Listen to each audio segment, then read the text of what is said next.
Christophe sur France Maghreb 2. Le Grand Forum avec Christophe Roux sur France Maghreb 2. Bonjour tout le monde, bienvenue, j'espère que vous allez bien. C'est mercredi, nous sommes le 13 mai, ravis de vous retrouver. On est ensemble et avec vous jusque 18h30. Et comme maintenant le mercredi, elle est avec nous et c'est un réel plaisir, d'autant plus qu'elle va vous gâter tout à l'heure dans le quiz du Ramadan. Madame Samia Chiki, bonjour Samia. Bonjour Christophe, bonjour à tous. Un plaisir d'être parmi vous également. Alors Samia, on va gagner quoi aujourd'hui ? Ben écoute, le jeu Les 5 piliers avait fait plaisir lors du premier quiz. Donc aujourd'hui, on va proposer donc aux auditeurs et auditrices de regagner le dernier jeu donc pour ce mois de Ramadan, donc les 5 piliers. Très bien, donc le jeu des 5 piliers a gagné tout à l'heure. Il faudra être connecté en live sur France Maghreb 2 et sur Christophe Le Grand Forum, bien sûr, pour jouer avec nous et répondre aux questions de Samia Chiki. Emmanuel Michael, comment ça va, mon Emmanuel ? Bonjour à toutes et à tous, ça va très bien. Et toi, Christophe ? Eh ben très très bien. Philippe Boyaki, comment il va ? Il est encore sorti hier soir. Comment ça ? Alors, je suis arrivé. Hein. Ah non, t'étais au Trocadéro, t'as été où encore ? Au Sacré-Cœur ? Canal Saint-Martin. Canal Saint-Martin. Quelle la scène. Ah, il y avait du monde. Mais c'est ça y est, le mec. Été chassés alors les flics ? Alors, moi, je tiens à dire quelque chose. Moi, je n'irai plus jamais de ma vie aux marches contre les violences policières après ce que j'ai pu voir hier à Paris. Moi, je ne vous crois plus. Bah, écoute, moi, je sais pas, je n'ai pas vu les mêmes choses que j'ai vues dans les vidéos en banlieue. J'ai vu des gens très polis, très avenants, qui demandaient gentiment aux gens, s'il vous plaît, auriez-vous l'amabilité de ne pas être plus de 10, parce que bon, c'est pas encore officiel, mais c'est pour votre sécurité. Non, mais vraiment, d'une amabilité, d'une gentillesse déconcertante. Moi, je dis, vive la police nationale. Bravo. Très bien. Non, ça, c'est l'humour à la Bouriaki. Dans un instant, Razik Metich, il arrive à se connecter. Quelques soucis de connexion, paraît-il. Il sera avec nous dans un instant. Bon, c'est pas encore aujourd'hui que je vais me faire des amis, moi, mais quand même, excusez-moi, mais il y a des choses quand même qui font que c'est gravissime quand même. On va parler tout à l'heure, Samia, de ces ressortissants marocains bloqués. On va parler principalement en Algérie, à Oran. Ils ont manifesté devant le consulat du Maroc, ce qui est tout à fait légitime, hein. Sauf que le consul du Maroc est sorti avec une phrase absolument, comment dirais-je, peu glorieuse. Abjecte, merci beaucoup. Propos indignes même, de la part d'un consul. On en reparle dans quelques instants. Votre avis nous intéresse, mais moi je demanderais l'avis des gens objectifs, hein, pas des nationalistes exacerbés. Ça, cela ne m'intéresse pas. Alors, on va commencer par le zapping, messieurs, dames, avec quelques vidéos, évidemment. Et on va parler justement, alors de quoi on va parler ? On va parler de ces quartiers justement que Philippe nous parlait pas il y a quelques instants, à savoir les quartiers défavorisés. Et justement, en Île-de-France, ces fameux quartiers sont principalement victimes du Covid-19. D'ailleurs, vous savez que depuis ce matin, on dit la Covid, plus le Covid. C'est ce que j'ai entendu ce matin. Donc, oui. Voilà. C'est l'académie, je crois. Voilà, c'est ça. Donc, les quartiers défavorisés, principalement victimes donc du Covid-19. Regardez ce reportage. La hausse de la mortalité constatée depuis mars s'avère nettement plus marquée dans les territoires où la densité de population est plus élevée. Ainsi, entre mi-mars et début avril, le nombre de décès a été multiplié par 2 environ dans les départements franciliens. La Seine-Saint-Denis a été particulièrement touchée, avec une surmortalité de plus 118,4%. Un chiffre qui s'explique par plusieurs facteurs. Le premier, social. Plus de 570 000 habitants vivent dans un ménage comptant moins d'une pièce par personne en Seine-Saint-Denis, rendant les gestes barrières plus difficiles à respecter. Celui lié à l'emploi, une plus grande proportion d'habitants a continué son activité professionnelle, faute de pouvoir télétravailler. Ils ont donc été plus exposés au virus. Et enfin, le facteur sanitaire. On compte en proportion plus de personnes traitées pour diabète en Seine-Saint-Denis que dans les autres départements franciliens. Si des différences peuvent également exister à l'échelle d'une ville ou d'un quartier, cette étude tend à montrer que les personnes précaires sont plus durement frappées par l'épidémie. Oui, en même temps, c'est pas très étonnant, bien entendu, de savoir cela, que dans les quartiers défavorisés, le Covid est frappé davantage parce que les gens ont été obligés d'aller travailler, la promiscuité dans les appartements, il y a tout un tas de raisons en fait qui font, Samia, que finalement, ce que nous dit, ce que nous apprend ce reportage, nous apprend rien finalement. On le savait déjà. Samia, alors Christophe? peut-être. Oui, voilà, c'est bon, on t'entend. Oui, Ouais. oui, je te dis, comme tu viens de le dire, il y a plusieurs facteurs à prendre en compte. Donc, la promiscuité des appartements, donc, et puis le fait que effectivement les gens qui ont un niveau de vie assez faible sont contraints d'aller travailler, donc sont beaucoup plus exposés également. Et puis, il faut noter une chose, c'est également le manque de structures médicales et de matériel médical également dans les hôpitaux de Seine-Saint-Denis. En plus, Je te donne, en plus, oui, je te donne l'exemple de l'hôpital de Bobigny qui a accueilli énormément de cas Covid-19, mais qui n'était pas du tout équipé pour ça. Donc ça a été vraiment la panique à bord et ça a été une crise supplémentaire à gérer. Donc là, ce sont les dommages collatéraux de cette crise sanitaire en Seine-Saint-Denis, bien sûr. évidemment. Emmanuel, sur Bah, ces quartiers, tu je partage partages? tout à fait. Et puis, mais je pense que c'est, même si on le sait, tu sais, c'est quelque chose qu'on a entendu et Oui. réentendu. Ouais. Mais je pense que c'est quand même important de le signaler parce que là, on arrive dans la phase de déconfinement progressif, hein, ce qui est appelé comme ça par le gouvernement. Il faut garder en tête qu'il y a des endroits qui sont toujours en zone rouge et qui vont continuer de l'être pendant un petit moment. On a parlé de la Seine-Saint-Denis parce que c'est vrai que c'était l'un des départements français les plus touchés. Je pense que c'est même le plus touché parce que il y a tous les critères qu'on a évoqués, la densité de population, également, voilà, les conditions sanitaires initiales qui sont pas forcément Ouais. les meilleures au départ.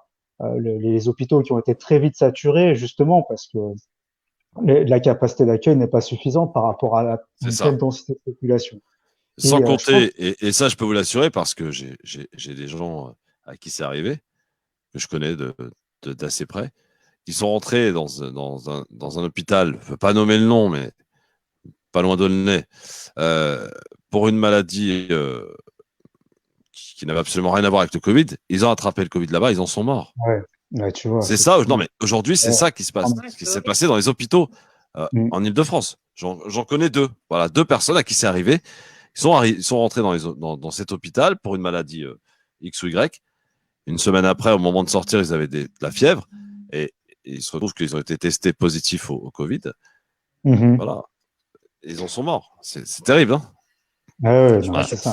pense d'ailleurs. Razik est arrivé, je crois. Razik Metish.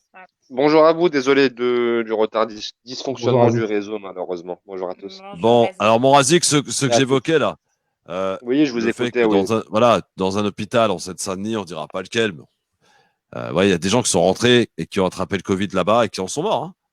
Absolument, absolument. Et c'est pas, malheureusement, c'est pas juste une anecdote, c'est le nombre de cas réellement de personnes qui rentraient pour des pathologies bénignes ou des pathologies pas graves ou dans le cadre d'un suivi d'une maladie chronique ou d'une maladie assez grave. Le nombre de Mhm. personnes qui sont entrées dans des hôpitaux de séquano-donisiens et qui sont ressortis avec le Covid est hallucinant. Le nombre de maladies nosocomiales, malheureusement, sera regardé de près. Et je vais aussi abonder dans le même sens. Ce qu'il faut bien voir, c'est que la Seine-Saint-Denis, c'est un désert médical à 3 kilomètres de Paris. Mhm. Pour l'avoir vécu et pour le vivre encore, et étant balbinien de naissance et jusqu'à maintenant, le nombre de retraites, le nombre de médecins retraités est très difficilement remplacé et au-delà même de remplacer numériquement en termes de valeur et de qualité de soins, on est en train de, oui, on est en train de perdre on est en train de perdre la partie en Seine-Saint-Denis. Clairement, faudrait tirer un C'est moment le clair. signal d'alarme Mm. parce que le nombre de cabinets médicaux qui ferment, le nombre de retraités, de médecins retraités, des anciens médecins de famille, et je pense que ça peut parler à beaucoup de monde qui nous Ouais. écoute, Mhm. des médecins qui ont suivi nos familles entières, qui sont ensuite partis à la retraite et qui sont remplacés ou pas. Et lorsqu'ils sont remplacés, avec des médecins qui donnent pas forcément ouais, qui mettent pas forcément le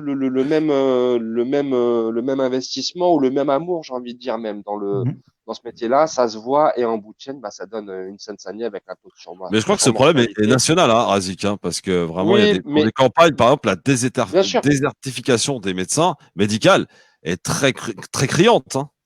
Bien sûr, après, ça se comprend dans les campagnes, mais à 3 km de Paris, j'ai un peu plus de mal à comprendre. Oui, bien sûr. Bien sûr. Alors, oui, Samia, après, oui, d'ailleurs, il y a une tribune qui a été signée par plusieurs soignants sur Mediapart. Et il y a un témoignage justement d'une des soignantes qui s'appelle Caroline Koch, qui a écrit, qui exerce à l'hôpital Avicenne à Bobigny, et qui a écrit très vite, nos services de réanimation ont été saturés. Depuis 2 semaines, on souffle un peu. Les unités Covid commencent à être démantelées, mais on craint réellement un retour des malades en raison du déconfinement. Ouais. Justement, c'est la question du jour qu'on vous pose aujourd'hui. Est-ce que vous craignez un reconfinement parce que effectivement, on a l'impression que tout le monde s'est un peu déconfiné, un peu plus tôt que prévu d'ailleurs. Hein. Il y en a beaucoup qui n'ont pas attendu le 11. Et parce que peut-être pour certains n'ont pas eu le choix, d'autres qui en avaient marre. Bon, bref, il y a tout un tas de raisons. On n'est pas là pour porter des jugements pour qui que ce soit. Cependant, on est là pour peut-être éventuellement s'inquiéter et avoir des inquiétudes justement sur l'opportunité de 10 à 15 jours, voire 3 semaines. Comment ça va se passer? Est-ce que là, on a un peu géré un petit peu à l'aveugle, hein, ce déconfinement, il faut bien le dire. C'est pas moi qui le dis, ce sont là des professeurs, des médecins qui le disent. Est-ce que les résultats vont être peut-être dans 3 semaines, 1 mois, même pas, de reconfiner une partie de la population? C'est la question que l'on vous pose sur le grand forum FM2 sur Twitter. Philippe, est-ce que les gens sont inquiets? Est-ce qu'ils ont peur d'être reconfinés? Ouais, mais clairement, à plus de 66%, 66,7% exactement, les gens répondent oui. Eh bien, vous continuez de voter pour nous donner votre avis. On vous demandera votre avis. On demandera l'avis de nos chroniqueurs débatteurs aujourd'hui, dans quelques instants, évidemment, sur France Maghreb 2. Juste, on enchaîne avec la suite de ces zappings et pas moins de 63 plaintes qui sont ou qui vont être déposées contre qui? Contre le gouvernement. Regardez.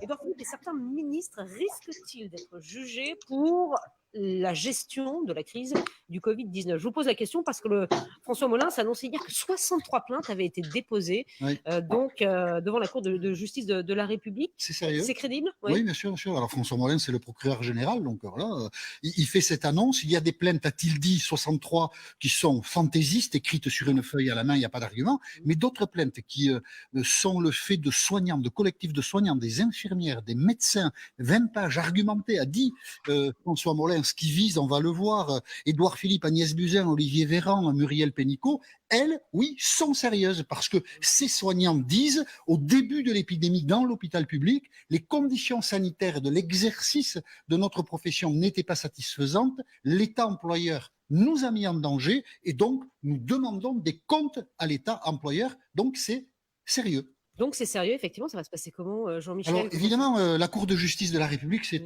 une mécanique complexe. C'est la seule qui a autorité à étudier juridiquement le comportement des ministres. Aucune autre juridiction ne peut le faire. Donc dépôt de plainte, une commission des requêtes. La commission des requêtes, c'est un magistrat professionnel, classe sans suite ou transmet au procureur général. Le procureur général transmet.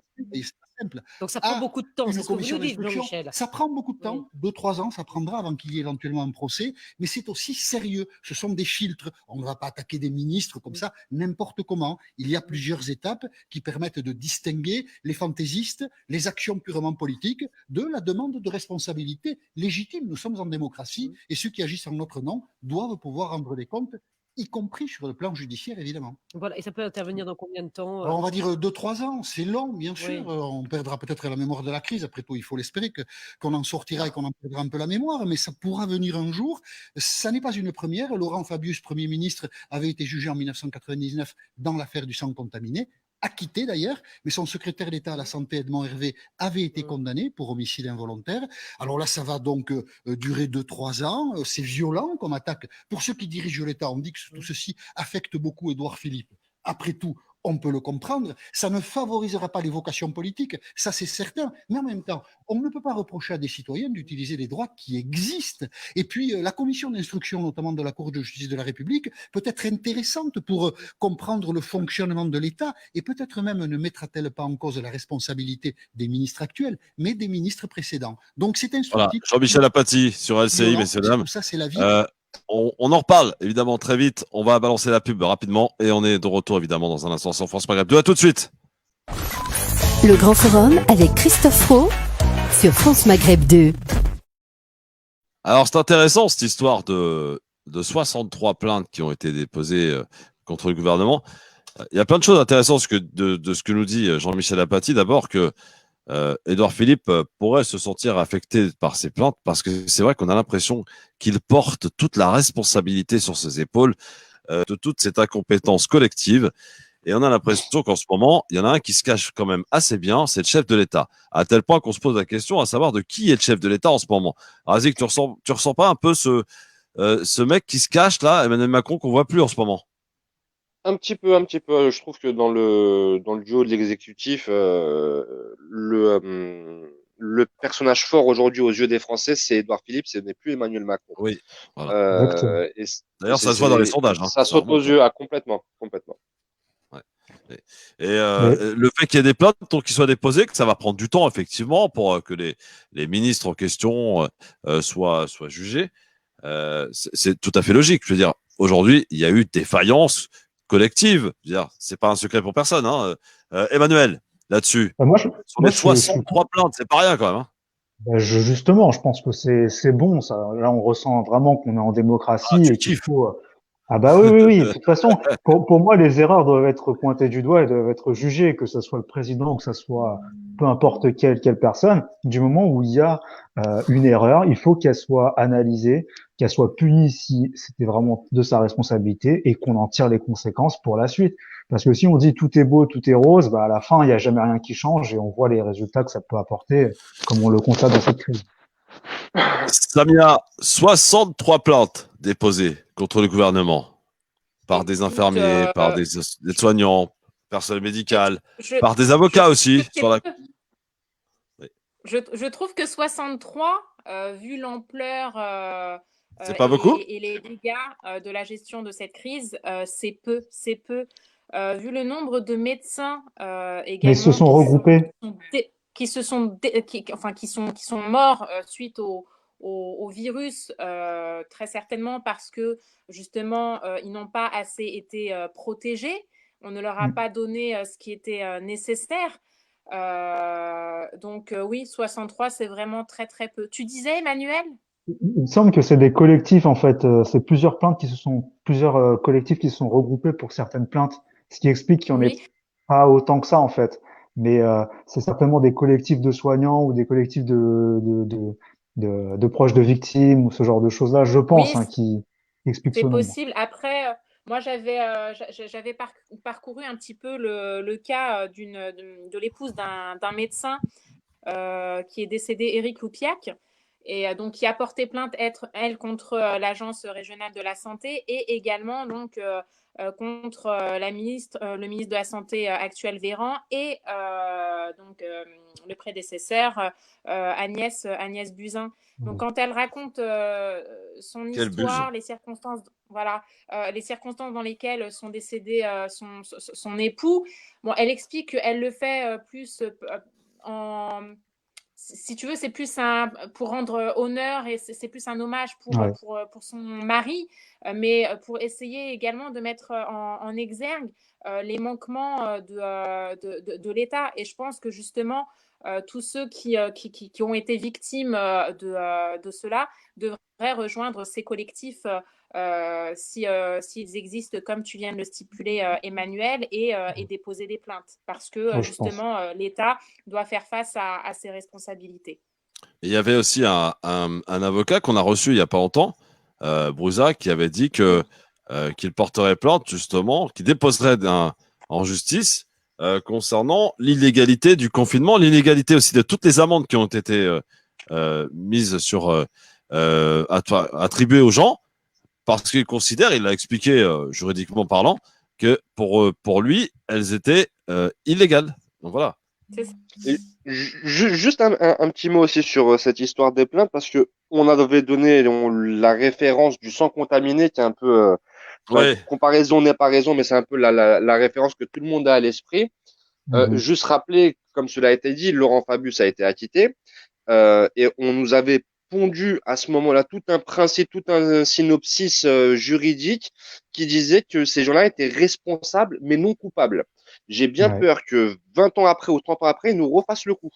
Enfin, si on reprend les choses telles qu'elles doivent être prises, on peut voir qu'aujourd'hui, on a un pouvoir politique qui ne jouit plus de la confiance de ses citoyens et que seul un acte fort tel que la mise en évidence des responsabilités de tout à chacun dans cette affaire pourra faire en sorte que les citoyens refassent confiance en leur politique. Je pense que là, la justice devra prouver qu'elle est totalement indépendante et deux, surtout, aller au fond des choses. Moi, réellement, je vais garder mon calme, mais c'est révoltant ce qui s'est passé. On a envoyé notre première ligne pour reprendre pour reprendre le vocal, pour reprendre le champ lexical du président de la République. On a envoyé notre première ligne avec des sacs poubelles, avec des masques en tissu à qui on demandait aux personnes Le soignantes. Grand Forum avec Christophe Roux sur France Maghreb 2.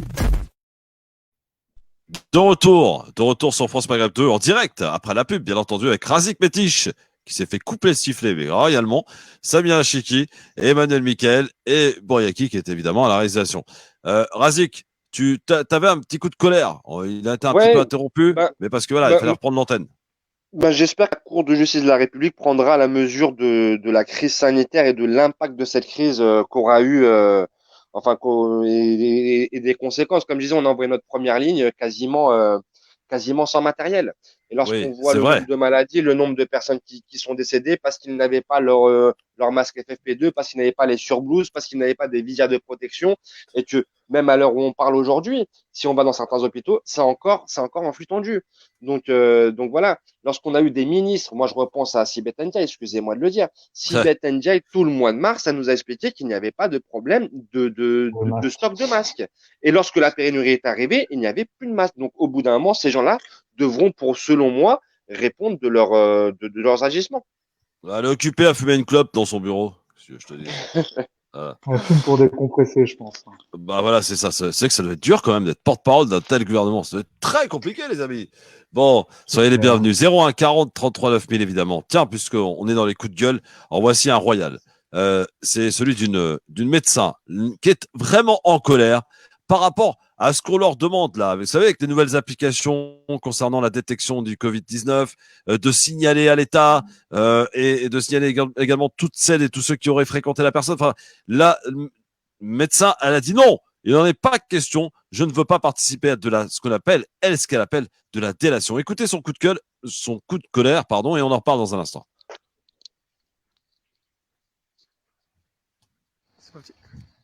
Bonjour à tous et à toutes. Je m'appelle Hélène Potriche, je suis médecin généraliste à Séverac-le-Château, c'est en Aveyron. J'ai décidé aujourd'hui de faire cette vidéo pour vous faire part de toute ma colère, aussi bien en tant que médecin qu'en tant que citoyenne.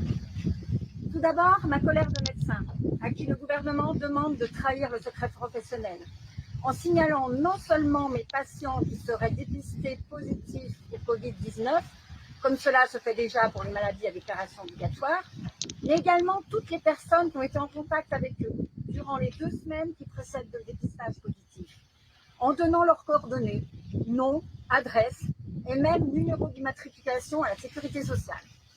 Tout cela pour leur envoyer une brigade sanitaire, appelée pompeusement ange gardien. Quelle hypocrisie! Moi, j'appelle cela de la délation. Et comme le gouvernement sait très bien qu'il ne peut pas nous obliger à le faire, eh bien, il nous paye pour chaque signalement. J'appelle cela de la tentative de corruption. Moi, je refuse de faire tout signalement. Notre médecin traitant, comme moi, on est tout à fait capable de vous soigner, de vous donner les conseils nécessaires, de s'occuper également de votre entourage et des personnes contacts qui le désireraient. Nous n'avons besoin ni de la sécurité sociale, ni du gouvernement pour vous soigner en garantissant le secret professionnel. Votre état de santé ne regarde personne. D'autre part, on nous a interdit de prescrire l'hydroxychloroquine, sous peine de radiation par le Conseil de l'Ordre. C'est un abus de pouvoir, c'est une perte de liberté. J'exerce depuis une trentaine d'années. J'ai prescrit de nombreuses fois l'hydroxychloroquine, en toute connaissance de cause, en respectant les précautions d'usage, et jamais je n'ai eu un accident. Je réclame donc ma liberté de prescription, d'autant que ce médicament aurait pu probablement sauver des vies. Je dénonce également l'incompétence de l'État et sa violence envers le personnel soignant, qui n'a toujours pas le matériel adéquat pour vous soigner. J'accuse donc le gouvernement de crimes contre son peuple et d'abus de pouvoir. Je voulais également vous témoigner ma colère de citoyenne. Oui, bon après c'est la citoyenne qui parle. Là, c'est très intéressant, très instructif dans ce que nous dit ce médecin, Samia Razik et Emmanuel. Elle nous dit effectivement qu'elle ne souhaite pas dénoncer aussi ceux qui ont fréquenté la personne. Elle nous dit que les médecins sont payés pour le faire et qu'elle ne veut pas participer à ce genre de choses. Bref, il y a toute une série de choses quand même qui paraît quand même hallucinant, incroyable. Samia, qu'est-ce que t'en penses? Bah, quand tu entends ça, tu te demandes si tu es encore dans ce pays, la France, état de droit, état de liberté. C'est plus la France des Lumières, ça devient la France de l'obscurantisme. C'est hallucinant, mais le pire, c'est qu'ils ont tendance à banaliser ça. Donc, il y a un moment donné où ça va rentrer dans la normalité. C'est-à-dire là, on essaie en fait de faire travailler un petit peu les mentalités, de les convaincre que si on les trace, c'est pour leur bien-être, c'est pour leur sécurité, alors qu'en amont, tout ce qui était nécessaire de faire pour leur sécurité n'a pas été fait. Donc, quand il s'agit justement de tracer et puis d'avoir un maximum, de recueillir un maximum d'informations sur vous, tout est fait, tout le nécessaire est mis en place. Mais quand on demande à l'État d'assurer le minimum vital, comme je sais pas moi, approvisionner en masques ses médecins, sa population, là ça devient problématique. Donc moi, non mais qu'est-ce qui est le plus grave, Samia Razik, Emmanuel? Est-ce que c'est le fait effectivement de signaler des éventuels malades du Covid-19 et ceux qui ont eu à les côtoyer pour éviter justement de propager justement l'épidémie, ou est-ce que c'est de radier un médecin parce que elle a prescrit de l'hydroxychloroquine? Moi, ça me choque, quoi. Qu'est-ce qui est le plus grave dans cette histoire? Les deux sont choquants. Les deux? Ouais. Les deux sont choquants. Là, en fait, on interfère carrément dans la pratique médicale. C'est ça, oui. Enfin, c'est comme pour les enseignants. Là, tu sais, avec le protocole sanitaire, il y a eu tout un document qui leur a été remis où on leur demande aussi, pareil, de faire de la délation. J'ai vu passer ça, Samia. Tu nous en diras tout à l'heure. Je te poserai la question parce que j'attendais que tu sois là pour que tu nous en parles. Ouais. Razik, qu'est-ce qui est le plus grave dans ce qu'on vient d'entendre de la part de ce docteur pour toi? Je vais aller dans le même sens que Samia, les deux, mon général. D'un côté, on a un médicament qui était un des médicaments les plus usités au monde, qui est l'hydroxychloroquine et la chloroquine, qui était dans toutes les pharmacies, dans toutes les pharmacies de maison depuis 50, 60 ans, même 70 ans. Utilisé par les militaires. Utilisé par les militaires, utilisé en Afrique, utilisé contre le paludisme, utilisé dans un certain nombre de maladies, et qui du jour au lendemain a été classé comme un poison. Et de ce fait, ne pouvait plus être délivré par les médecins. On marche sur la tête réellement. Ça veut dire que essayer d'expliquer objectivement parlant, scientifiquement parlant, les tenants de cette classification est impossible. Cela signifie que il y a aucune explication médicale qui tienne. Ça, c'est la première chose. La deuxième chose concernant l'état d'urgence sanitaire, parce que c'est bien de ça dont il s'agit, On a pris malheureusement en France, depuis un certain nombre de temps, surtout depuis cette décennie, la fâcheuse habitude de sortir de l'état de droit. Je m'explique. Ça veut dire que lorsqu'on a eu les attentats, on a eu un état d'urgence qui a été pondu. Et là, aujourd'hui, lorsque nous sommes face au coronavirus, on a mis entre parenthèses état de droit en ayant ce qu'on appelle l'état d'urgence sanitaire. Ce qui signifie que le Parlement est quasiment bâillonné, ce qui signifie que l'exécutif a toute largesse et largeur pour prendre les décisions pour faire face à la crise. Le problème, c'est comme l'a dit Samia, c'est lorsque l'on met autant d'énergie pour le traçage, pour restreindre les libertés publiques sous couvert de santé publique, ça je veux bien l'entendre. Lorsqu'on met autant d'énergie pour cela et que dans le même temps, on ne sait même pas commander des masques, excusez-moi, ça tient pas. Ça veut dire, moi, j'ai beaucoup de mal avec un gouvernement qui surréagit au moment où c'est trop tard. Ça veut dire, il aurait fallu prendre le problème bien en amont, comme l'ont fait les Allemands. Les Allemands, eux, ils ont eu un des premiers cas en Europe détectés à Munich, de mémoire, c'était le 16 janvier 2020. À partir du 16 janvier 2020, ils sont passés en état de guerre. Mais sauf qu'ils l'ont pas dit à la population, c'est que chacun a fait son travail. Les médecins soignés, les laboratoires testés, les fabricants de masques fabriquaient des masques et les politiques ne racontaient pas des salades à leurs citoyens.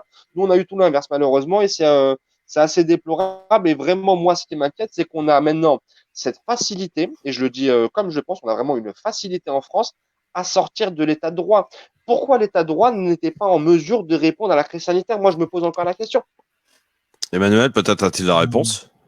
J'ai pas la réponse et pour le coup, je pense que je vais pas me faire d'amis aujourd'hui dans ce que je vais vous dire.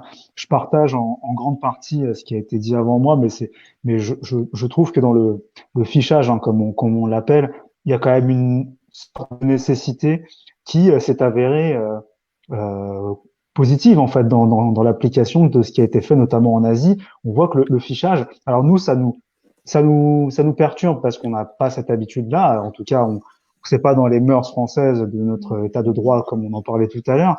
Mais ça n'empêche qu'en Asie, dans certains pays qui sont pourtant des démocraties, ça se fait et ça a marché. Faut le dire vite, démocratie. Hein. Ça dépend où. Quel pays? La Corée du Sud, ça reste un pays démocratique. Oui, mais on peut dire ça de tous les pays dans ce cas. Effectivement. Mais je pense que même la France, faut le dire vite. Alors là, je le dirais pas pour le coup, mais c'est vrai que tout ce qui peut nous aider à sortir le plus rapidement possible de ce contexte sanitaire aussi préoccupant qu'on le vit depuis des mois maintenant, eh ben on doit le faire. Alors je suis complètement d'accord sur le fait que ça a été très mal géré dans le départ, dans l'anticipation. On a vu la différence entre la gestion allemande et la gestion française. Je suis tout à fait d'accord avec Razik et avec Samia également sur ce point-là. Mais je pense qu'aujourd'hui, pour sortir de ça peut-être le plus rapidement possible, il faut le dire, il faut pouvoir peut-être faire ce fichage-là, tester massivement et puis s'habituer à vivre. Il faudrait qu'il y ait des tests, Emmanuel. Ils sont où les tests? Oui, t'en as vu, toi? Ben, normalement, ils doivent être là. Hein. Ben, je pensais que tout serait prêt pour le 11 mai. Il y aurait suffisamment de masques pour tout le monde, suffisamment de tests. T'as pas vu les serpillères qui circulent comme masques là? Non, mais est-ce que vous avez déjà porté un masque? Moi, je vous pose la question vraiment, parce que ça m'est arrivé pour la première fois hier. C'est affreux, c'est affreux. C'est affreux. Bah, surtout quand on a moi personnellement, excusez-moi, hein, je ne supporte pas. Imagine le personnel enseignant, bien sûr. Le personnel médical, pardon, et maintenant le personnel enseignant également. Mais imagine le personnel médical qui doit porter ses masques parfois 3 à 4 heures non-stop parce que quand ils sont horrible. Dans une chambre de réa, le personnel soignant est dans la chambre de réa pendant 2 heures, 3 heures, parfois même plus, le temps de prodiguer les soins. Donc, ils ne peuvent pas retirer ce masque-là pendant des heures. On a vu, il y a eu des images, hein, leur visage avec les traces de brûlure du masque et des élastiques. Donc, moi, effectivement, je l'ai porté pour la première fois hier parce qu'en 2 mois de confinement, je ne suis quasiment pas sortie. C'était presque ma première fois hier. Et j'ai eu du mal à respirer. On a du mal à respirer. Pareil. Enfin voilà, c'est éprouvant, mais on est encore plus face à la dure réalité. C'est ça. Alors, Justement, je vais avoir besoin de votre avis qui nous intéresse, que vous soyez en train de nous regarder sur France Maghreb 2, Christophe Le Grand Forum, ou vous qui nous écoutez à la radio, en nous appelant au 01 40 33 9000. Est-ce que vous êtes inquiet? Est-ce que vous craignez qu'on soit reconfiné? C'est la question que l'on vous pose et a priori, vous êtes 66% à le craindre sur Twitter, Le Grand Forum FM2 pour voter. On posera l'avis dans un instant à nos camarades ici présents, y compris à Bouriaki, qui est très silencieux aujourd'hui. Mais avant toute chose, je voudrais qu'on écoute Samia Chiki, parce que l'actualité, évidemment, de tout ce que l'on évoque depuis tout à l'heure est très dure et très importante, mais l'injustice se poursuit dans la belle terre de Palestine, où encore un jeune Palestinien est mort aujourd'hui sous le coup d'une armée qui ne veut pas offrir cette justice et cette liberté à cette jeunesse, à ce peuple palestinien. Samia Chiki a réservé une petite chronique justement pour relater cette histoire. Oui, merci Christophe. Alors, ce matin, dès le réveil, j'ai eu une surprise très désagréable. Mais finalement, pas une surprise parce que ça devient quasi quotidien. Alors, j'ai voulu marquer le coup et donc écrire un hommage. Il y a ces nouvelles sur notre fil que nous voyons défiler, sur lesquelles nous nous arrêtons quelques secondes. Nous lisons, nous partageons, nous commentons, ou alors nous passons notre chemin. Puis il y a celles qui sont douloureuses à lire, à voir, sur lesquelles nous restons des minutes durant, à nous recueillir, à réfléchir sur l'ignominie humaine et invoquer le Tout-Puissant. Zied El-Kizia, 15 ans, froidement, monstrueusement tué en cette dernière dizaine du mois de Ramadan, d'une balle dans la tête. Que Dieu lui accorde sa miséricorde et une vaste demeure au paradis. Assassiné à Hébron, à cet âge où nous rêvons, nous aspirons à tant de choses. Pour lui, enfant de Palestine, c'est très certainement un monde meilleur où justice et paix seraient instaurées pour son peuple, sa patrie, qu'il devait souhaiter. Toi, enfant d'une des plus anciennes cités du Proche-Orient, au sud de la Cisjordanie, théâtre de crimes odieux commis quotidiennement par l'occupant. N'aie crainte, tu ne seras jamais perdant. Zied, Allah yarahmak, que Dieu t'accorde miséricorde. Cette douleur atroce dans la poitrine que ressent ta mère, ces larmes chaudes qui coulent sur les joues de tes proches ne seront pas vaines, car la justice divine existe, et lorsqu'elle frappera, ton assassin regrettera, mais il sera trop tard pour lui. Merci Samir, merci beaucoup parce que c'est rempli d'émotions, c'est voilà, est-ce que on ne s'habituera jamais, voilà, Razik, à ce qui se passe là-bas. Ouais, très compliqué de rebondir. Merci à Samia de mettre des mots sur ce qu'on, enfin, sur ce drame où on n'arrive pas à s'habituer. À la fois, C'est ça. ça percute l'actualité assez fréquemment, mais c'est à chaque fois soutenable. Et sur Hébron, c'est une ville assez particulière, assez dure en termes de colonisation, avec dans l'organisation des colons ultra-virulents qui ont pris le centre-ville d'Hébron. Et malheureusement, c'est une ville qui défraie souvent la chronique et on peut leur envoyer toutes nos pensées, toutes nos prières et tout notre courage pour supporter l'insupportable, malheureusement. Je voudrais qu'on arrive à isoler cette chronique parce qu'elle était magnifique, Samia. Franchement, je te félicite. Tu as mis vraiment ton talent, que personne ne doute d'ailleurs, certainement pas moi en tout cas.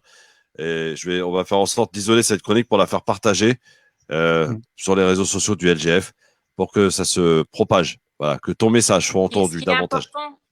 Ce qui est important, Christophe, c'est que justement, chaque victime de l'occupant ne tombe pas dans l'oubli. Exact. Souvent, Absolument. justement, on voit les informations, tel Palestinien a été tué à la frontière, etc. Et on ne les nomme même plus. Ce matin, quand j'ai eu l'information, il n'y avait même pas le prénom de cet enfant-là. Et de suite, j'ai contacté des correspondants sur place pour connaître le prénom et le nom de cet enfant-là. parce que c'est inadmissible. Ça tombe dans la banalité comme si c'était un fait divers. Pour moi, ça n'est pas un fait divers. C'est ça. Et on les déshumanise en plus. Emmanuel. Tout à fait. Oui, bah, je disais la même chose que Razik. C'est déshumanisant au possible, en fait, de ne pas mettre ne serait-ce qu'un prénom sur ces pauvres enfants là qui décèdent. Je trouve ça dramatique, en fait. Et il faut pas Vous savez quelle est s'habituer. la nouvelle arme de l'occupant? C'est de cracher, avec cette épidémie de Covid-19, c'est de cracher sur les Palestiniens. Il y a certains policiers, officiers qui s'amusent à cracher sur les Palestiniens pour tenter de leur transmettre la maladie. Et il leur retire, tu sais, toutes les aides alimentaires et les livraisons de masques, etc., qui sont faites par les associations. La police israélienne, justement, réquisitionne ces colis alimentaires, ces kits sanitaires qui sont distribués par les Palestiniens et par certaines associations sur place également. Donc, on cherche encore plus à asphyxier la population palestinienne. Oui, mais bon, elle lutte, cette population palestinienne. Elle résiste et elle tiendra et elle gagnera, Inch'Allah. Voilà, ça c'est mon côté optimiste. Et nous sommes tous quand on parle de la Palestine parce que nous sommes nés avec ce problème. Nous mourrons peut-être, nous, avec ce problème, mais un jour ou l'autre, les choses changeront. Voilà.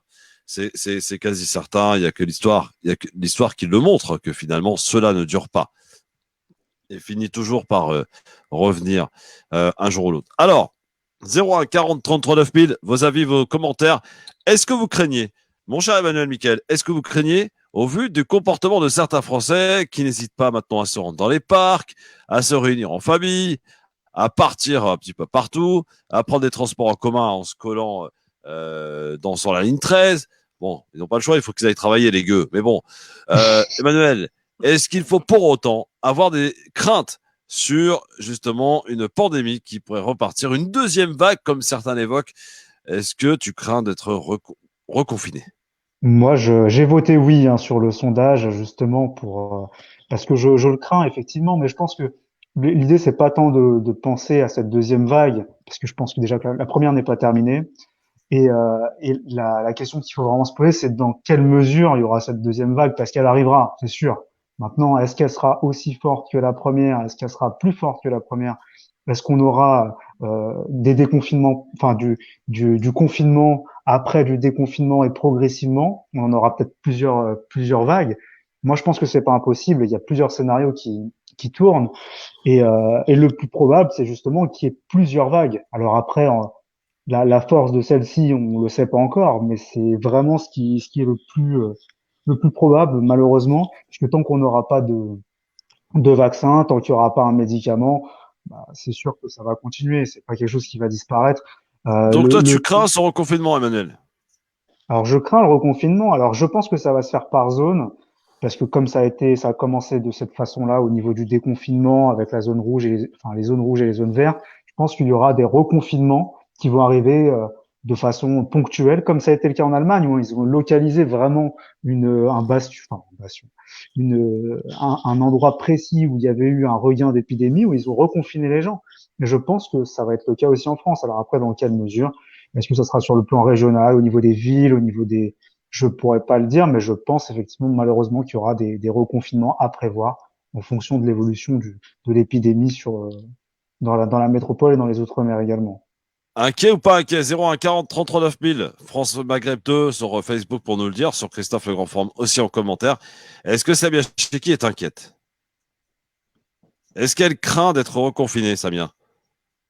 Alors moi, je ne crains pas d'être reconfinée. Je crains qu'il y ait une augmentation des décès et des cas. C'est ce que je crains. Quand j'ai vu, tout à l'heure, on a dit qu'on n'était pas dans le jugement par rapport au comportement de certaines personnes lors du premier jour de déconfinement. Mais je pense qu'il faut quand même responsabiliser encore un maximum parce que sur cette ère, ce vent de liberté qui a commencé hier, je pense qu'il y a encore certaines mentalités qui ont besoin de mûrir. et qui n'ont toujours pas pris conscience de la crise dans laquelle on est, ou alors qui ont très vite oublié le nombre de décès. Alors ne serait-ce que pour justement honorer ces personnes qui sont parties et honorer ce corps médical qui se sacrifie depuis des mois, je pense que ces personnes-là, nous avons tous cette responsabilité justement à être prudents dans nos attitudes face à ce déconfinement qui est censé être progressif. Quand tu vois la queue qu'il y a devant, on a vu les images Action. devant un Zara, est-ce que c'est une priorité d'aller acheter Zara? Zara qui est d'ailleurs à boycotter, mais je ne rentrerai pas sur ce sujet-là, sinon je vais être hors sujet. Mais c'est là en fait où on voit que… Ça m'intéresse de savoir pourquoi d'ailleurs. Ouais.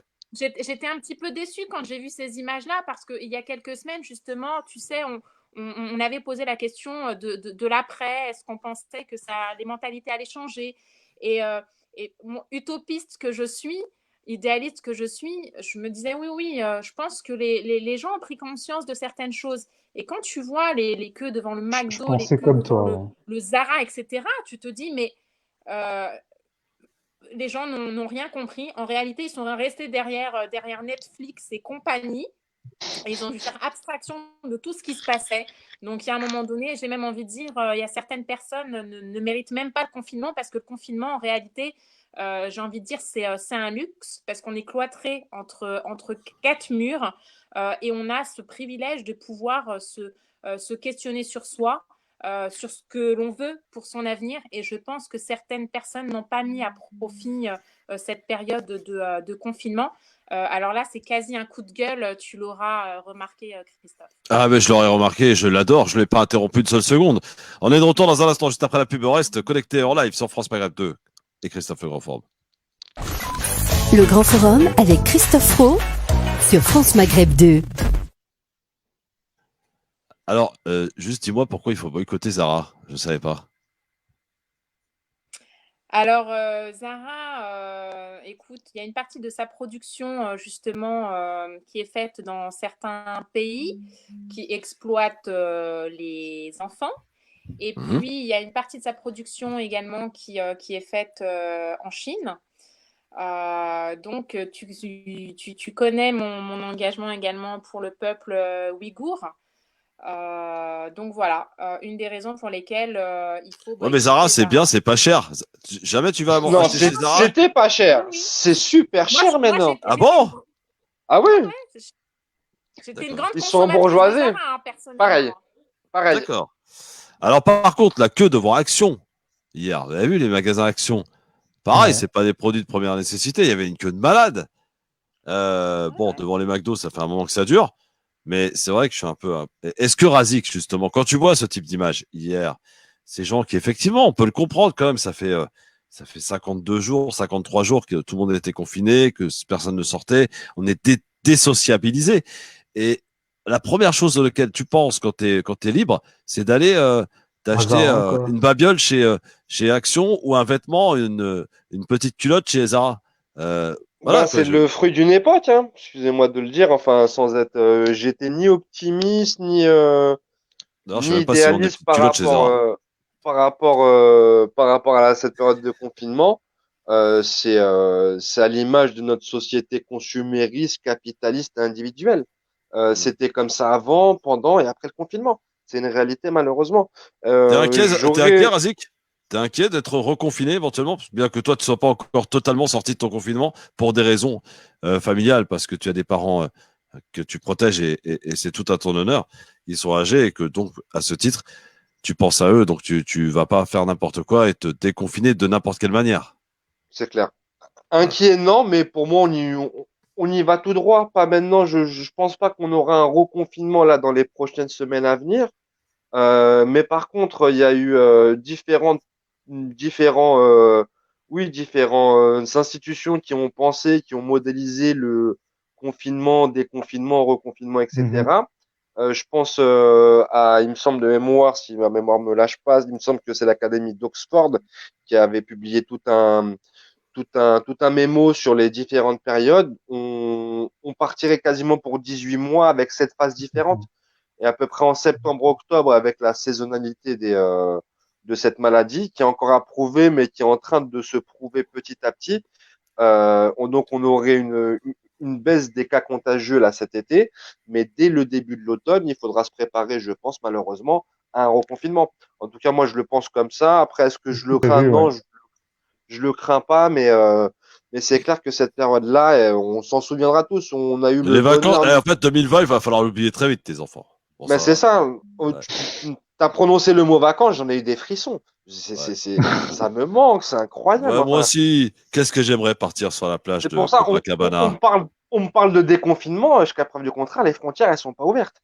Je peux Ouais, même pas c'est aller à vrai. plus de 100 km, je peux pas aller à plus de 100 km de chez moi, 101 km, je peux pas. Donc oui, déconfinement, oui, c'est, on va dire qu'on est, ouais, le principe, parce qu'on a voulu le poser, on est confiné plus T'as modestement, prévu des on va vacances dire, cet dans été, la Razik? réalité. T'as prévu Non, des je prévois vacances ou pas? rien. Non, je Vraiment? prévois rien du tout. Là, réellement, non, j'ai pas prévu. Et si je me dis que si j'ai le bonheur de juste voir la mer, je serai le plus heureux des hommes. Je me contente Emmanuel, de t'as ça prévu des là-dessus. vacances cet été ou pas? Non, j'ai pas de vacances, non. Je Samia, vais rester chez moi, de toute façon. des vacances ou pas cet été? Non, Samia? malheureusement, non, non. Non, malheureusement, pas de vacances de prévues. Aïe, Pas aïe, pour ça va être l'instant, en dur. tout cas. Bon, Philippe, On vit vraiment au jour le jour. Oui, est-ce que toi, t'es à côté de l'aéroport? On peut dire que t'es quasiment en vacances. ouais, je suis quasiment en vacances. Au moins, t'entends les avions. C'est les avions militaires qui passent au-dessus de ma tête en ce moment. Donc Oui. là, les vacances. Bon, alors, ton Mais avis justement sur la question, est-ce que tu crains que l'on soit reconfiné? Ah, vous voulez mon avis à moi? Pourquoi vous voulez mon avis Oui, à moi? oui, à toi, Bourrier-Qui. Moi, de l'autre côté, je suis en train de gérer un autre truc, mais tout va bien. Alors, Tu le déranges. non, du tout. Non, j'y ai pensé toute la journée sur le confinement. Écoute, moi, je suis encore confiné. Je pense que c'est trop tôt. Je pense qu'on l'a fait le 11 mai parce que Emmanuel Macron a dit à la télé le 11 mai, il n'y a plus de soucis. Exactement. Et qu'il va pas perdre la face et que c'est de l'inconscience à état pur. Alors, j'ai vu tous ceux et toutes celles qui sont choqués du fait que dans le métro, c'était bondé, et dans le RER. Alors, premièrement, lorsque les RER et les métros seront à l'heure, bah, ça évitera déjà d'être bondé parce que quand tu attends une demi-heure et qu'il y a par contre 2 rames qui auraient dû passer et qui en a aucune, bah forcément tu prends ce qu'on appelle la charge en termes de transport, parce que je suis un ancien machiniste, donc c'est comme ça qu'on parle. Et puis surtout, mesdames et messieurs qui êtes choqués, il fallait être présent les semaines d'avant parce que c'était déjà le cas. Les gens prenaient ceux qui se levaient tôt et qui rentraient tard, souvent dans les banlieues difficiles, là où il y a un maximum de Covid. Vous dites qu'ils sont inconscients, etc. Mais eux, ils n'ont pas été confinés. On leur a dit il faut continuer à aller au charbon et tais-toi. Et ils le font en serrant les fesses au maximum. Donc, reconfiné, je suis encore confiné. Et puis, ça serait bien. Nous aussi, vous remarquez, on est des bons élèves. Pour le coup, d'ailleurs, je tiens à signaler, à remercier la direction de la radio qui dit tant qu'on n'a pas plus de visibilité, nous, on laisse les studios fermés. Vous restez à la maison, votre santé est importante. Voilà, donc au moins jusqu'à la fin du ramadan, voire plus. Hein, Tarek Mabi a même parlé jusqu'au début juin. On pourrait rester confinés, nous. Voilà. Et je peux vous dire que, franchement, c'est pas difficile. Au contraire, c'est même plus facile, c'est même plus sympathique d'être à la maison quand même, aux côtés des siens, aux côtés de ses proches, partager ces moments qui resteront quand même gravés, hein, malgré tout. Samia disait tout à l'heure, effectivement, et elle essayait, et j'ai trouvé très intéressant ce qu'elle disait, de faire passer le confinement comme plutôt une chance qu'autre chose, c'est-à-dire d'être aux côtés des vôtres, aux côtés de vos proches, de vos enfants, de vos femmes, de vos maris, si tant est qu'elle soit sympathique et qu'elle nous tape pas sur la gueule. Mais Le Grand Forum avec Christophe Roux sur France Maghreb 2. on est de retour, les amis, en direct sur France Maghreb 2 dans le Grand Forum avec Samia Chiki, une Samia Chiki en forme aujourd'hui. Razik Metiche, Emmanuel, Michael, et on parle de cette éventualité, de cette inquiétude d'être reconfiné au vu de ce que l'on a pu voir comme image. Et comme je disais avant de reprendre l'antenne en live, c'est que Samia Chiki nous a fait une petite intervention très intéressante, que j'ai jugé intéressante. Elle nous a fait passer le confinement comme une chance que d'être aux côtés des siens, de pouvoir se retrouver, méditer, apprendre à faire connaissance avec soi finalement, parce qu'on est nous vite dans ce tourbillon de cette vie qui nous emmène partout et nulle part parfois à la fois. Et bien là, on a l'occasion d'être à la maison, de pouvoir se reprendre, de pouvoir se poser, de pouvoir se questionner. Et franchement, c'est une chance que nous avons quand on a l'espace suffisant, le loisir d'avoir un jardin comme moi. Je suis un privilégié. Voilà, je l'avoue. Et nous en sommes quelques-uns dans ce cas-là.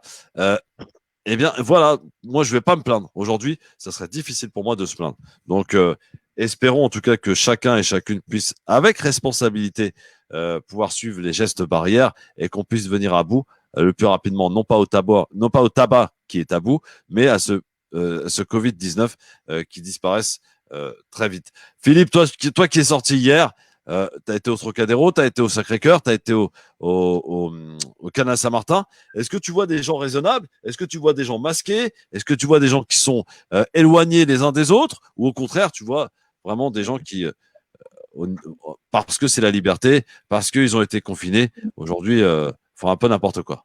Alors, effectivement, j'ai vu des gens qui, dans l'apparence, en tout cas raisonnables, puisqu'ils étaient plutôt avec des gens qui étaient proches d'eux et qui connaissaient.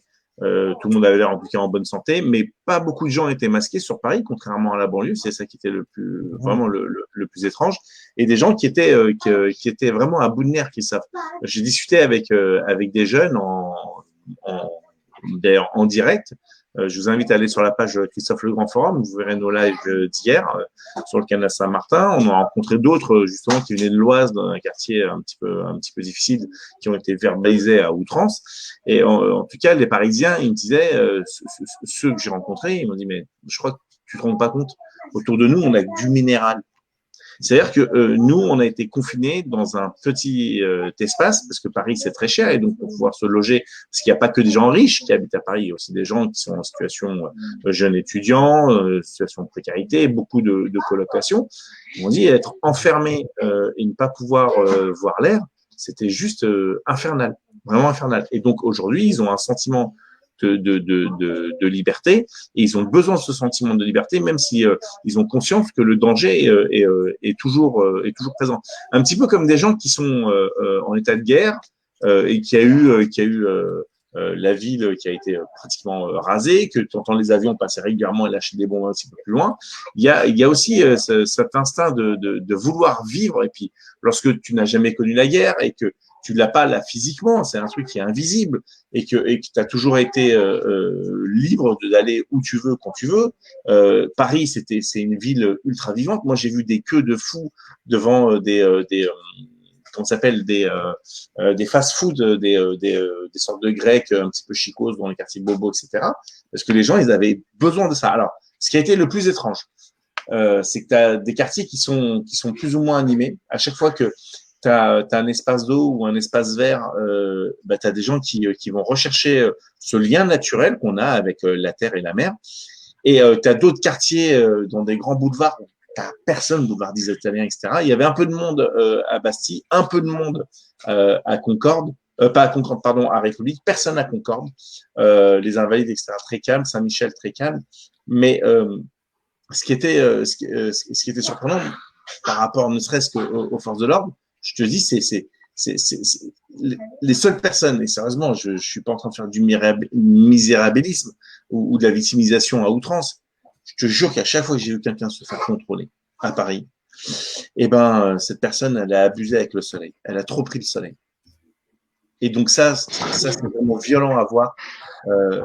Et tu vois les SDF en masse un petit peu partout, y compris dans les beaux quartiers, parce qu'il y a plus le trafic des voitures, des bus, des camions, des piétons qui les camouflaient.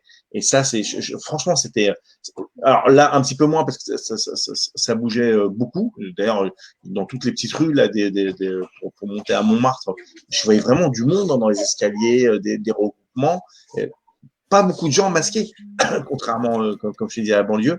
Et franchement, ce décalage entre les quartiers, beaucoup de présence policière à Barbès hier, impressionnant, alors qu'il n'y avait personne dans la rue. Impressionnant, ces quarts de CRS. Et là où c'est un petit peu plus. Parce qu'ils voulaient manger un peu de chamba, peut-être. Ouais, bah ouais, c'est très bon la shorba surtout pendant le ramadan. La halal, bien sûr. Ouais, évidemment, ouais, bien On va sûr. encore dire que tu es un anti-marocain, tu parles pas de la halal, tout ça. Ouais. Moi, je suis le plus. Non, moi, on va dire de moi, pardon. Ah, de toi? Non, Ouais, oui. voilà. Ah oui, c'est vrai. Ouais, mais toi, c'est bien connu, tu es un pro-algérien. Voilà, c'est ça. Ouais. Tu es éternellement lié à l'Algérie de par ta femme, quand même. Quand même. Ouais. Non, alors, justement. Décalage, juste pour conclure pour conclure sur ce décalage que j'ai vu en partant de la banlieue en allant sur Paris, un trafic un petit peu plus, toujours fluide sur le périph', mais un petit peu plus dense que d'habitude. Il y avait comme un air de fin de guerre ces 2 derniers jours. Ce soir, je peux pas parce que bon, on a une émission, mais je pense que demain et puis ce week-end, il paraît qu'il va faire très beau, donc on va forcément faire un tour. Mais il y avait réellement cet air de fin de guerre et cette envie de fin de guerre. Des gens qui avaient envie de vivre. Oui, mais le problème, Philippe, c'est que tu parles de fin de guerre. Il faudrait-il que l'ennemi, on puisse l'avoir vaincu, ce qui n'est pas sûr. On n'a pas beaucoup de certitude. Par contre, en tout cas, moi, ce qui m'a surpris et fait plaisir dans ce malheur, c'est que j'ai discuté avec des minots qui étaient absolument pas politisés jusqu'à présent, qui s'étaient pas déplacés pour aller voter parce qu'ils te disent. Alors, tu vois, c'est là où tu vois la différence entre les quartiers sympas et ceux qui sont issus des quartiers difficiles. Ils te disent non, de toute façon, c'est pas pour nous, il se fout tout de notre gueule et ça ne nous concerne pas. Voilà. Mais alors que les autres, donc dans le quartier, il y en avait un qui avait un école de commerce à Bordeaux qui m'avait dit que jusqu'à présent, il ne s'était pas intéressé à la politique et qu'il se rend compte que, au vu comment ça a été géré, que maintenant il va s'impliquer et s'intéresser. C'est incroyable. Pourtant, ils avaient à peu près le même âge, les minots, et j'avais l'impression d'avoir 2 mondes certains qui étaient optimistes en disant on peut changer les choses parce que ceux qui sont là ils sont pas bons, et les autres qui disent mais de toute façon on a tout connu.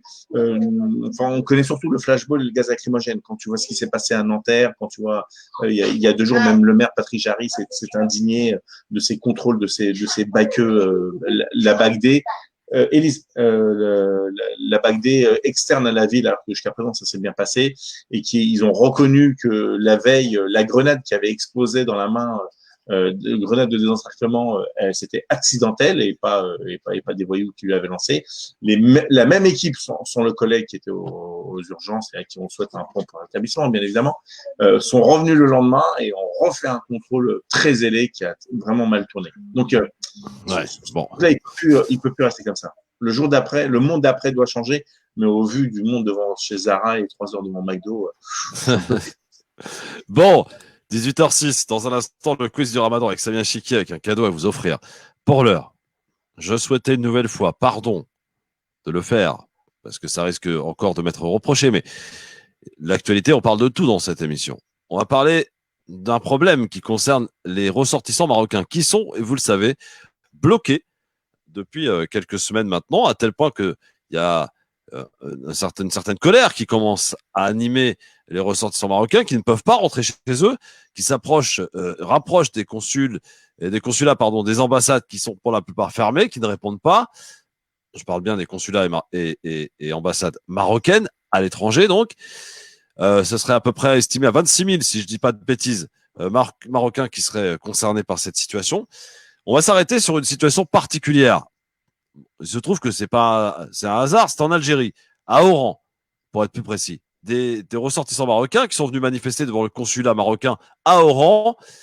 Et voici, écoutez, regardez la réaction du consul marocain que l'on considère comme indigne, inacceptable, intolérable. Regardez.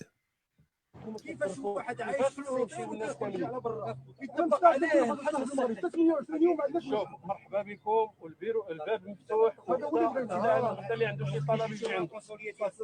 الله تبارك الله عليكم الله عليكم بهم مبروكه. اجي صباح اجي لك صباح اجي لك والله يا الله تبارك الله عليك. صباح الباب مفتوح غير فرقوا علينا لان راكم عارفين شنو كاين. حنا في بلاد عدوه.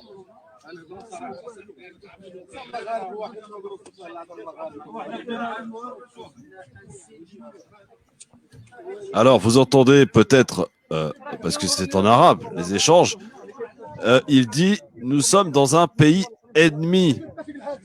Le consulat du Maroc à Oran parle d'un pays donc l'Algérie, comme un pays ennemi. Samia, ça me choque. Samia. Alors, on a perdu Samia, c'est très embêtant. Il y a quelques minutes du quiz du Ramadan. On va la retrouver peut-être. Razik, le fait que ce consul du Maroc ait une sortie de la sorte, c'est honteux. c'est choquant, Ouais, c'est honteux, c'est Ouais, indigne.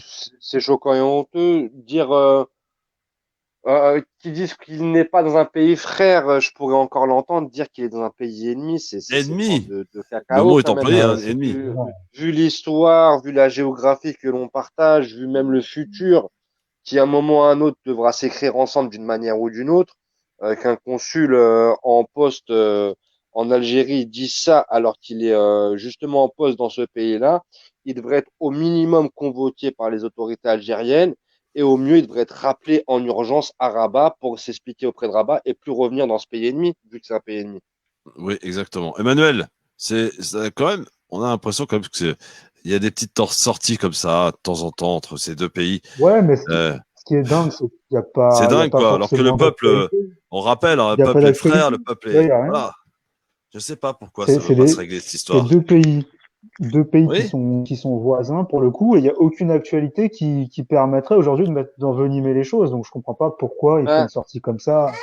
malheureusement C'est assez- pour l'actualité, il me semble que les déclarations de Tebboune par rapport au Sahara occidental ont fait réagir et ont fait même surréagir. Et c'est encore une fois D'accord. la mais la question presse du Sahara marocaine, dans son occidental ensemble, Razik, est extrêmement virulente à l'encontre de l'Algérie. Hein. Faut lire la presse absolument, marocaine. Hein. absolument, Ah, ils sont absolument. vénères. Hein. Mais Ah oui, c'est enfin, comme. Bah, il c'est faut Ah, dommage. noter une Samia. chose, Christophe. Samia, oui, Oui, je pardon. suis de retour. Oui. Moi, j'ai été extrêmement choquée par les propos d'un pseudo-diplomate qui, justement, est censé soigner ses propos, qu'ils soient adressés à ses ressortissants marocains ou autres. C'est inacceptable, même si, admettons qu'il y ait une situation géopolitique ou alors qu'il y ait, j'ai envie de dire, un conflit diplomatique entre les deux pays, un consul ou un ambassadeur n'a pas à tenir ce genre de propos. Bien C'est sûr. ça. Il se doit de tenir des propos d'apaisement. C'est ça. Normalement, c'est ce qu'on apprend à un diplomate Un quand il diplomate, fait bien sûr. la grande école administrative dans n'importe quel pays du monde. On lui apprend quel que soit le conflit, quelle que soit la situation géopolitique entre son pays et un autre, il doit tenir des propos apaisants. Tant qu'il est dans ce pays-là, une fois qu'il met le pied dehors, libre à lui de tenir ce type de propos. Donc, ce sont des propos qui sont irresponsables et qui viennent, encore une fois, attiser le feu. Est-ce qu'il Donc, faut leur parler? Parce que j'ai vu dans les commentaires, Samia. j'espère. Pardon? J'ai dit, est-ce qu'il faut en parler? Parce que j'ai vu dans certains commentaires ce matin, vous mettez de l'huile sur le feu en relatant ce type d'information. Mais c'est quoi Alors, ce. non, je pense qu'il faut, Christophe, je pense qu'il faut relayer, mais il faut relayer avec une communication bienveillante en même temps. C'est-à-dire expliquer que Toujours de nous bienveillance chez relions, nous. voilà, nous relions l'information, non pas pour ici, encore une fois, établir un conflit entre Marocains et Algériens qui n'a absolument pas lieu d'être, même si voilà, il y a la question du Sahara, etc., qui date depuis de nombreuses années, et les peuples entre eux ne sont pas en réalité en désaccord. On a vu de très très belles images, de très belles vidéos à la frontière entre le Maroc et l'Algérie, Carrément. où voilà, les Algériens et les Marocains n'ont qu'une envie, c'est que les frontières soient ouvertes, qu'il y ait des échanges entre eux. Donc, non, au contraire, il faut En plus, le travailler gasoil est moins cher en Algérie. Donc. Oui, en plus. Mais justement, il faut Bonne exploiter raison, ça. ces richesses qu'il y a entre les deux pays. Ces richesses qui sont des richesses, justement, en termes d'hydrocarbures, mais également les richesses culturelles. N'oublions pas que Culturel, nous bien avons sûr. des racines communes. que nous avons une culture commune, une langue commune, et c'est là-dessus qu'il faut travailler. Il ne faut absolument pas rentrer dans le jeu, justement, que certains souhaitent, hein, il faut le dire, il y a beaucoup d'ingérence. On souhaite absolument qu'il y ait un conflit entre l'Algérie et le Maroc, et il ne faut pas rentrer dans ce jeu. Tu as abordé tout à l'heure le fait qu'il y a une presse marocaine qui n'est pas objective. Il faut rappeler une chose, c'est que la majorité de la presse marocaine nationale est connue, est sous l'égide d'un lobbying au Maroc. Il y a effectivement une presse indépendante. Cette presse indépendante, il faut la suivre, il faut la chercher. Donc voilà, encore une fois, c'est comme en France, hein. On est en France, on est dans le pays des droits de l'homme, de la démocratie, etc. Et oui, on sait pertinemment que la majorité des médias sont détenus par des grands groupes et des grands lobbying. Donc le Maroc ne fera pas défaut comme un autre pays. À nous maintenant, en tant que lecteurs avisés, d'aller chercher la bonne information là où il faut et justement avoir une critique qui soit constructive. Bravo Samia, et ton intervention était, en tout cas pour moi, attendue. Bon, il nous reste 5 minutes les amis. Le temps pour nous du quiz du Ramadan. Chaque mercredi, on a mis en place ce petit quiz. Samia Cheki vous gâte, vous offre aujourd'hui un jeu des 5 piliers de l'islam à vous offrir, à vous envoyer à la maison. Pour ce faire, il suffit de vous rapprocher de votre clavier sur Facebook, France Maghreb 2, sur Christophe Le Grand Forum. Vous qui êtes à la radio, écoutez, d'essayer de jouer et de répondre aux questions que Samia va vous poser. Philippe, Boyaki, Razik, Emmanuel, s'il vous plaît, on compte sur vous pour essayer de vérifier la ténacité et la rapidité et les bonnes réponses de chaque auditeur, auditrice. Que tout le monde se taise, et personne n'aide personne, et on y va. Et Samia, nous, on n'a pas le droit de jouer? Non, on n'a pas le droit de jouer. On n'a pas le droit de jouer. Pas gagner, donc tu es ascenseur. D'accord. Si tu joues, tu vas donner les réponses, Razik. D'accord.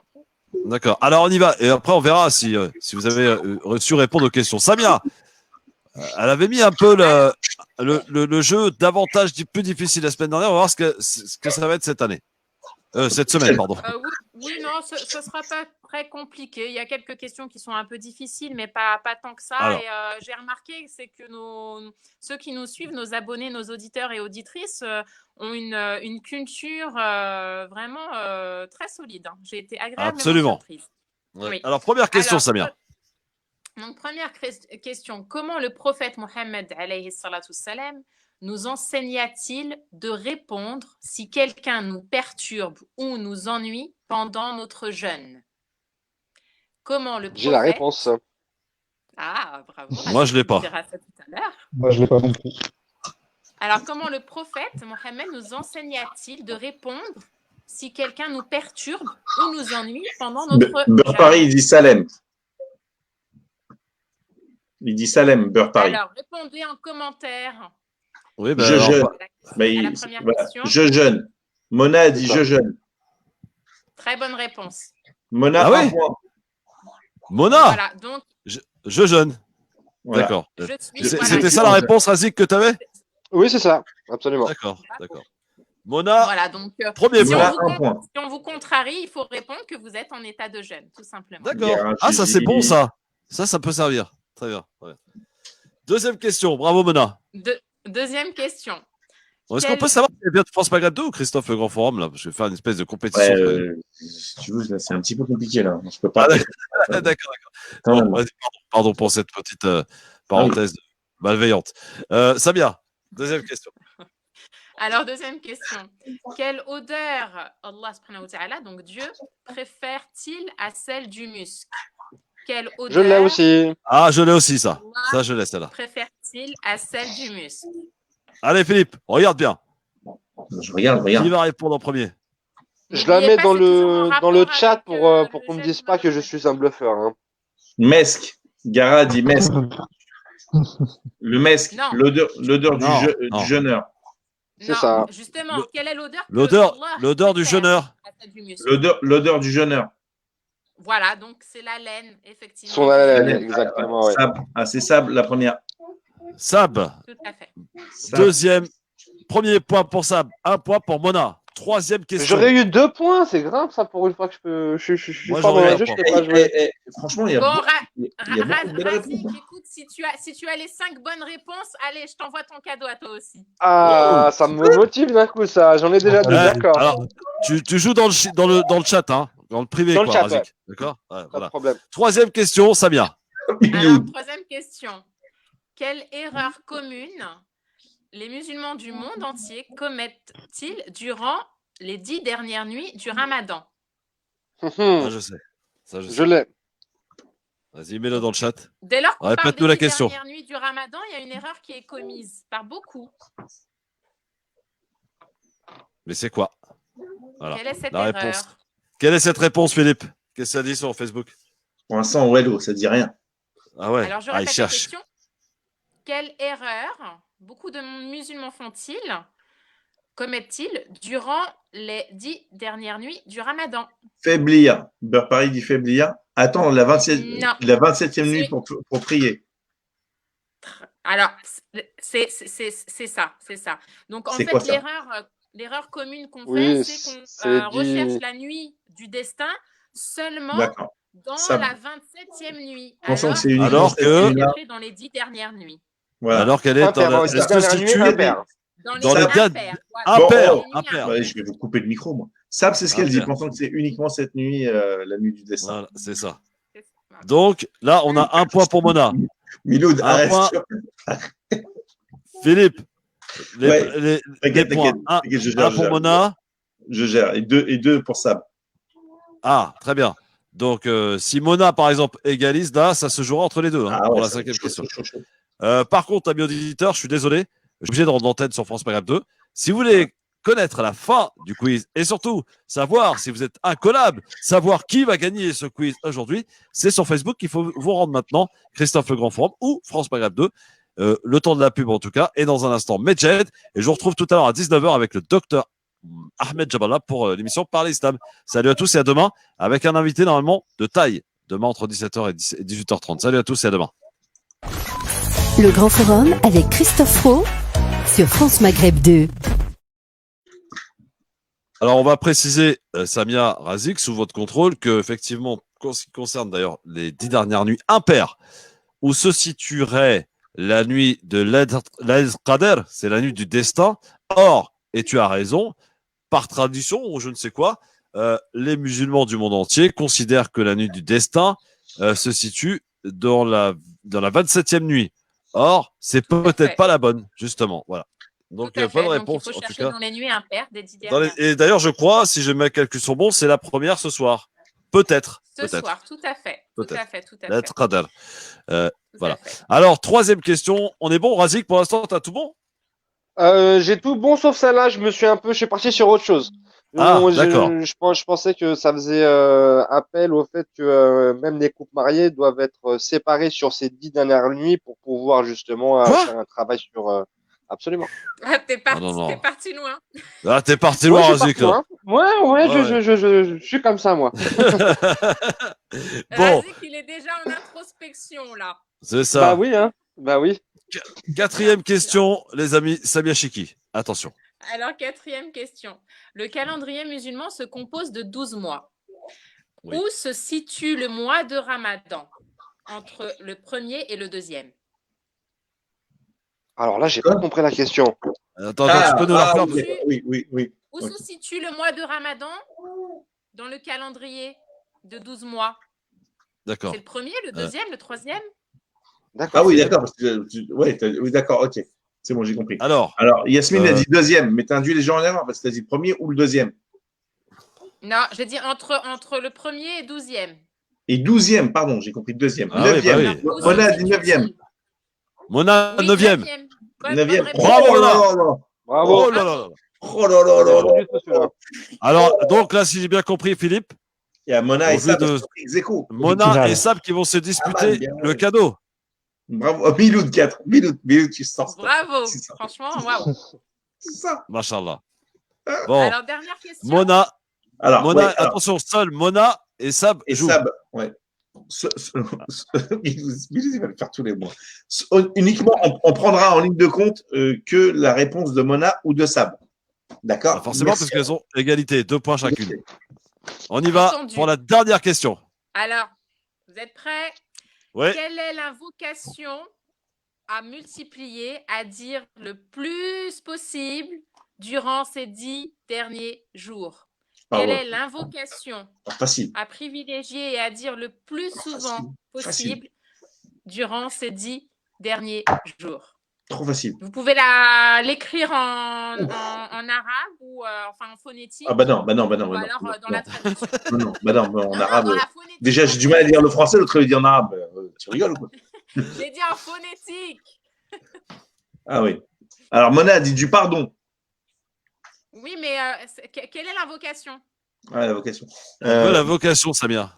Attends, ça se mérite un beau cadeau quand même. Je l'ai, mais en français, j'ai la traduction. Alors, ça m'a dit. C'est bon, la traduction, c'est bon. Si tu as la traduction, ça sera. Tu la vois ou pas? Alors, qu'est-ce que dit Sab? Sab. Al-Rama. Hein? C'est ça ou pas? Tu l'as vu? C'est quoi? Ah, ouais, Regarde, Samia, regarde, parce que sinon. Ouais. Attends, voilà, attends. Alors, je te le mets à l'écran. c'est Sab qui a la bonne réponse. Bravo! Bravo, Sab! Ah, exactement. Bravo! Et ça veut dire quoi, la traduction? Alors, la traduction, Samia? Allahumma tuhibbul afwa fa'fu anna. Donc, Allah subhanahu wa ta'ala, tu aimes le pardon, pardonne-nous. Ah bah c'est exactement ce que j'ai mis. Tu vérifieras mes réponses dans le chat. Je vais l'accrocher au. Viens. Alors, bravo à Sab. Cette invocation. Ouais, et à dire donc pendant ces 10 dernières nuits, évidemment, c'est important. On vous le rappellera dans l'émission Parler Stable tout à l'heure. Mais Sab qui remporte quoi, Samia? Alors donc Sab remporte, donc on avait proposé lors du premier quiz, lors de la première semaine, le jeu Les 5 piliers. Donc ça avait plu, donc de nouveau, donc pour cette semaine, Sab donc gagne le jeu Les 5 piliers de l'islam. Donc c'est un super jeu franchement à faire en famille. Vous pouvez jouer de 2 à 7 joueurs. Et vraiment, vous partagez magnifique. de très très bons moments avec vos proches. Et en plus de ça, les enfants et les adultes apprennent vraiment plein de choses. Ok, c'est cool. Donc le dernier quiz la semaine prochaine. Et Sab, n'oubliez pas de nous adresser vos coordonnées en message privé sur Christophe Le Grand Forum ou France Maghreb 2, mais Christophe Le Grand Forum, c'est plus facile. Message privé avec vos coordonnées, s'il vous plaît. C'est ce qu'on fait d'ailleurs les 2 précédents gagnants. Et voilà, les cadeaux sont partis. Samia Cheki vous a gâté. Le dernier quiz la semaine prochaine, Samia? Le dernier quiz, rendez-vous la semaine prochaine, oui. Eh ben ouais, c'est presque fini, hein, les gars. Oui. Et tiens, on pourrait se faire un jeu des 5 piliers là pour voir qui est le bon, hein, tout ça. Hein, Razik, tu viens de rejouer avec nous là, comme ça on pourra se faire un petit délire. Ouais, avec plaisir. Parce qu'il y en a marre en fait de pas toujours d'actualité, qui fâche, qui énerve, tout ça. On peut jouer aussi, nous. On a le droit de se détendre un peu avec vous, hein, les amis. Et ça nous grandirait. Exactement. Donc Sab, n'oubliez pas. On a un nouvel auditeur, je crois, avec nous, avec Philippe. Ah bon? Ah oui. Ah oui, trop mignon. On a le fils de Philippe, mini Philippe. Philippou, ça va? Il est là. Ça va toi quoi? Attends, bouge pas, je vais mettre le casque. Vas-y, aïe. Wesh, bien quoi? Il est en train de faire un stage. Tu veux remplacer papa? Il apprend. Ouais, c'est ça. Les bons réflexes. En tout cas, bravo à Sab. Et n'oubliez pas donc de nous adresser vos coordonnées, bien entendu, en privé, en message privé sur Facebook. Merci beaucoup, Samia. Merci pour tout. Merci, mon Razik. Merci, mon Emmanuel. Bonne soirée. Tiens, la question traditionnelle. Samia, que va-t-on manger ce soir? Fais-nous rêver. Alors, tu le sais, tu vas jamais rêver avec moi. C'est encore une soupe, c'est ça? Non. Alors, c'est encore une soupe aux légumes qui a été faite hier et qui va être réchauffée ce soir. C'est une catastrophe, Samia, c'est une catastrophe. Alan. On verra pour l'accompagnement. Je sais pas, je vais leur faire un truc. On va faire un truc vite fait, bien fait. Aïe. Razik. Moi, fais-nous rêver, toi. Je vais peut-être vous faire rêver, mais est-ce que je pourrais mentionner l'adresse de qui va me le livrer? Bien sûr, avec plaisir, vas-y, balance. Alors, tout d'abord, ça va être une shorba fric. Pour ceux qui connaissent, c'est la shorba avec une semoule spéciale avec de la menthe et de la coriandre. Et après, Ouais. le soir, je vais me faire livrer thaïlandais. Ça fait depuis le début du mois, j'ai envie de manger thaïlandais. J'ai un ami qui a un restaurant à Drancy qui s'appelle le Phuket, qui va me livrer une tom yum. C'est une soupe citronnée avec un Ouais. green curry. Alors green curry, c'est poulet émincé avec différentes épices, avec du piment et avec du riz. Donc ça va être vraiment soirée épicée ce soir. Waouh. Attention, il est chaud le Razik là. Merci. Emmanuel, Voilà. on mange quoi chez toi ce soir? Je sais pas encore, en fait. Ça, c'est sais le genre pas, de parce mec, que tu vois, il je attend, il découvre à arrive à chaque table. fois que Bonsoir madame, bonsoir madame, que mange-t-on ce soir? Hein, c'est ça, hein. Voilà. c'est presque Philippe, ça, en fait. Yes. Philippe, tu Ouais. manges quoi ce soir? Moi, je mange concombre, radis, non pas radis, concombre, betterave, pardon. Ça se ressemble un petit peu là. Et tomate normalement. Bon, ok. Il y a quand même il y a chez des gens quand même, c'est voilà. J'ai un peu de mal. Et toi, Christophe? Et Eh toi ben moi, c'est ça se sent d'ailleurs. C'est l'avantage d'être à la maison, hein, quand on fait la radio. La shorba, la traditionnelle shorba, les briques, bolek. Qu'est-ce qu'il y a d'autre? Elle nous a fait un comment ça s'appelle? Attendez, je vais chercher. Je sais plus. Enfin, elle nous a fait un petit gâteau super bon pour couper le rompe le jeûne. Bref, je suis gâté. Calbelouse. Non, c'est pas de calbelouse, c'est un truc français. Mais c'est bon, c'est trop bon. C'est Tu es gâté, Christophe. Diplomate. Est-ce que vous connaissez le Diplomate? Oui, bien sûr. Ah oui. Voilà. C'est pas Eh ben, celui, c'est pas le diplomate d'Oran, hein, c'est pas celui-là. Hein. Non, le diplomate. Non, pas Non. celui-là. C'est tombé celui-là. Le vrai diplomate, ma femme Hakima le fait formidablement bien. C'est un régal. Voilà. D'ailleurs, en général, elle fait tout bien. Le niveau est très élevé chez toi. Ah oui, non, Ah, le niveau est très élevé. élevé. Tu es chanceux et gâté, Christophe. Ah oui, non, mais moi, je me plains pas. Je me plains pas, les amis. Je suis même très content. Voilà, je ferait vraiment indélicat de ma part de me plaindre. Voilà. Bon, je vous souhaite à tous et toutes une excellente soirée. Rendez-vous demain. François Burgas, c'est pour demain, je crois. Oui. Eh oui, les Pour amis. demain. François François gros invité demain. fera l'honneur d'être là demain. Super, on est ravis. François Burgas, demain sur France Maghreb 2 dans le LGF avec Soraya Rachedi et Yasser Louati. Merci Emmanuel, merci Philippe, merci Razik Merci à et le vous. meilleur pour la fin. Merci Samia. Bonne soirée à toutes et tous. Sahat Polkom. Et rendez-vous demain à 17h Bonne demain. soirée, Salut tout le monde. Sahat Ciao, ciao. Inch'Allah. Ciao. Restez chez vous. Le surtout. Grand Forum Voilà. avec Christophe Roux sur France Maghreb 2.